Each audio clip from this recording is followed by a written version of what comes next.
Praise the Lord. नमस्कार, एक बार फिर से सभी का स्वागत है द फैक्ट्स ऑफ बाइबल में। आज हम इजेबेल, अहाब और नाबोत की कहानी जानेंगे। इसमें सबसे बड़ा जो कैरेक्टर है वो इजेबेल का है, जिस इजेबेल रानी ने जो कि सभी नबियों को मरवा दिया था। कितनी क्रूर ये रानी है और बाइबल में इसकी क्या कहानी है, पूरी कहानी इजेबेल की, उसके क्रूरता की कहानी, उसके बाल देवताओं की पूजा की कहानी आज हम इस स्टोरी में जानेंगे। तो मेरे साथ इस पूरी वीडियो को देखिए और कैसे परमेश्वर ने इसकी क्रूरता का अंत किया। रानी इजेबेल की कहानी देखने के लिए आप हमारे चैनल को सब्सक्राइब करें और लाइक करें। कहानी समझ में आए, पसंद आए तो आप चैनल को सब्सक्राइब भी कर सकते हैं और अपने मित्रों को इस कहानी को शेयर कर सकते हैं। तो आइए अब हम शुरू करते हैं इजेबेल की उस कहानी को जो कि परमेश्वर के विरुद्ध काम करने वाली ये महिला थी। इजेबेल बाइबल की प्रसिद्ध कहानियों में से कहानी है। विवादास्पद रानी है। वह इजराइल के राजा अहाब की पत्नी थी और अपनी क्रूरता, अधर्म और झूठे देवताओं की पूजा करने के लिए ये जानी जाती थी।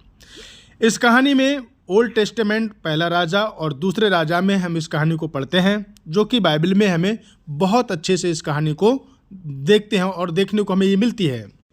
दोस्तों, बाइबल बताती है कि राजा योरोबाम के मरने के बाद उत्तर के 10 गोत्र वाले राजा जितने भी हुए, उन्होंने सब बुरे काम किए और परमेश्वर को क्रोध दिलाने वाले काम किए, परमेश्वर के विरुद्ध काम किए उन्होंने।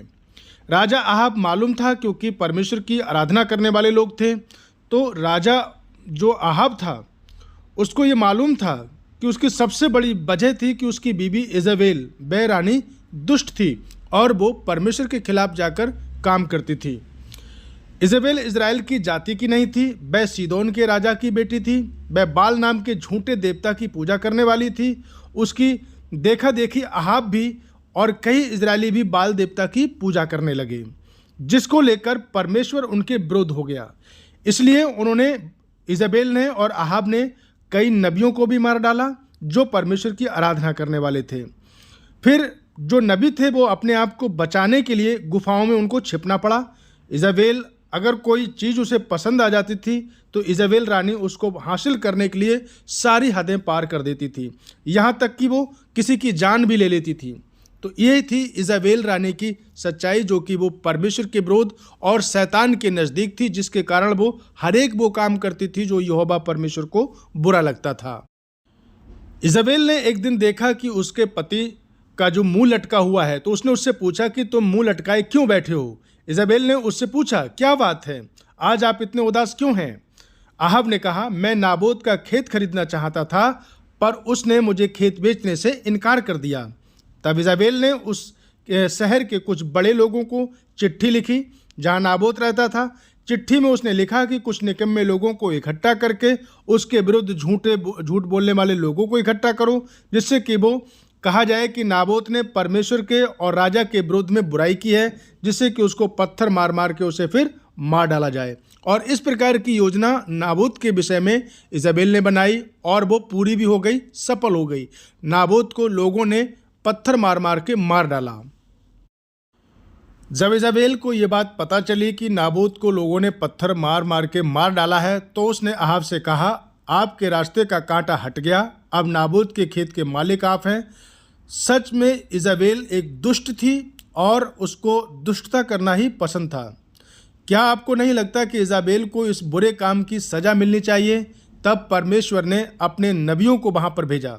कुछ समय बाद यहोवा ने इजेबेल को सज़ा देने के लिए येहू नामक एक व्यक्ति को चुना और उसको वहाँ का इजराइल का राजा बनाया। जब इजेबेल को इस बात की खबर मिली कि येहू आ रहा है, तो वह खूब सज धज कर तैयार हो गई और अपनी खिड़की से उसको देखने के लिए झांकने लगी।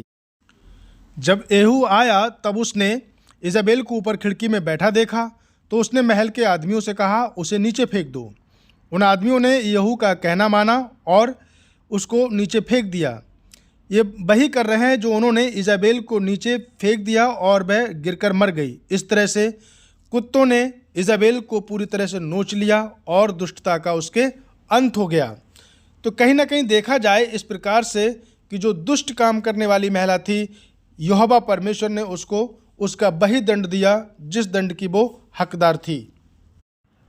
क्योंकि बाइबल बताती है इस प्रकार से, अगर हम पहला राजा 16 अध्याय को पढ़ते हैं तो उसमें 29 वचन से लेकर और 34 वचन तक पूरी कहानी को आप यहाँ पढ़ सकते हैं कि ओमरी के पुत्र अहाब ने उन सबसे अधिक जो बुरा काम किया वो ये था कि वो यहोवा की दृष्टि में वो जितने भी काम करता रहता था सारे के सारे बुरे काम थे। राजा अहाब ने जो सबसे घृणित काम किया वो ये कि सीदोनियों के राजा एतबाल की बेटी इजाबेल से विवाह करके बाल देवता की उपासना की और उसको दंडवत किया। उसने बाल का एक भवन सोमरोन में बनाकर बाल देवता की पूजा की। अहाब ने असोरा भी बनवाए, इजरायलियों को भी बढ़ा चढ़ाकर उनके राजाओं को वहाँ पर वो उसकी आराधना करने लगा। इजाबेल एक क्रूर रानी थी। नाबोत की बारी के लिए उसने नाबोत की हत्या करा दी और इस प्रकार से राजा अहाब को वो जो थी वो बारी दिला दी। ये सब चीज़ें परमेश्वर को बहुत घृणित लगने लगीं और फिर परमेश्वर ने जो था उसके लिए तिस्बी एलिया को जो वहाँ पर था भेजा और उसके सन्मुख उसको उपस्थित किया और इस प्रकार से रानी जो इजाबेल थी उसका अंत का परमेश्वर ने निश्चय किया। वहीं यहोवा इस पाप को देखकर एलिया को भेजता है और अहाब और इजाबेल को ये भविष्यवाणी सुनाता है। कुछ वर्षों बाद अहाब युद्ध में मारा जाता है और उसका बेटा यहोराम जो है वो राजा बनता है। लेकिन यहोवा ने एलिया के शिष्य नबी एलीशा को आदेश दिया कि वो नए राजा का अभिषेक करे और यहू वहाँ का राजा बन जाता है। क्योंकि बाइबल बताती है जिस प्रकार से इजाबेल और अहाब परमेश्वर के कामों के विरोध में थे तो फिर परमेश्वर भी उनके विरोध में खड़ा हो गया और एलीशा को भेजकर वहाँ पर यहू का जो था राजाभिषेक किया, राजा बनाया और उसके द्वारा अहाब का और इजाबेल का परमेश्वर ने अंत करा। इजाबेल ने जब यहू को देखा तो उसको देखने के लिए खिड़की से झांकने लगी। ये बात सोचकर बड़ा अजीब सा लगता है। उसने सोचा कि शायद कि वो मेरा रंग रूप देखकर मोहित हो जाएगा, लेकिन उसने उसके लोगों से कहा कि इसको नीचे फेंको और नीचे फेंक दिया। सिर फटा और वो रानी मर जाती है और कुत्तों ने उसको उसी तरह से नोच लिया जैसे उसने दूसरों की हत्या को कराया था।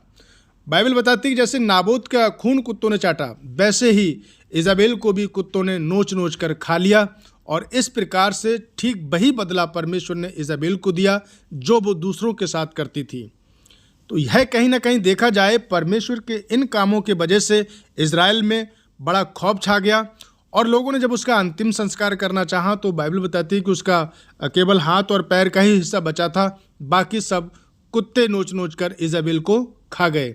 और यहाँ पर परमेश्वर का वो वचन पूरा हो गया जो परमेश्वर के नबी ने उसके विरुद्ध में बोला था।